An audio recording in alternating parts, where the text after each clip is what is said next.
निर्भीड पत्रकारिता, अचूक माहिती, जनतेच्या विश्वासाची आमची जबाबदारी. Top news Pune, top news Pune, सत्याची साथ, विश्वासाची बात. छत्रपती संभाजीनगरात एफडीएची धडक कारवाई. अमूल मिल्क डेअरीतून संशयित तूप, पनीर आणि तेलाचा साठा जप्त.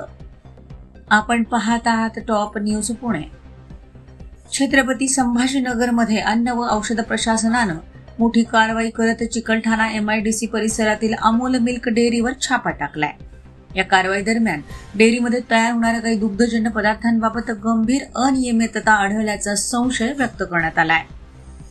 एफडीएच्या प्राथमिक तपासात तूप आणि पनीर निर्मितीसाठी कथितरित्या गैरखाद्य सोयाबीन तेलाचा वापर होत असल्याची बाब समोर आली.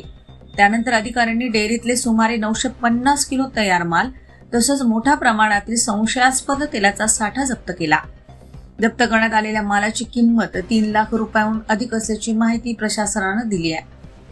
या प्रकरणाची गंभीर दखल घेत एफडीएने संबंधित डेअरीचा परवाना तात्पुरता निलंबित केलाय.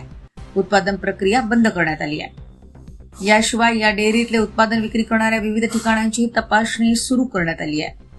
जप्त केलेल्या नमुन्यांची प्रयोगशाळेत तपासणी केली जाणार असून त्याचा अहवाल आल्यानंतर संबंधितांवर पुढील कारवाई कायदेशीररित्या करण्यात येणार असल्याचं एफडीए अधिकाऱ्यांनी स्पष्ट केलंय. नागरिकांच्या आरोग्याशी कोणतीही तडजोड केली जाणार नाही असा इशाराही अन्न व औषध प्रशासनानं दिलाय. या कारवाईमुळे छत्रपती संभाजीनगरमध्ये खळबळ उडाली असून अन्न सुरक्षा आणि भेसळच्या प्रश्नावर पुन्हा एकदा गंभीर चर्चा सुरू झाली आहे. अशाच ताज्या, विश्वासार्ह आणि वेगवान बातम्यांसाठी पाहत रहा टॉप न्यूज पुणे. आमच्या न्यूज नेटवर्कला लाईक, शेअर आणि सबस्क्राईब करा.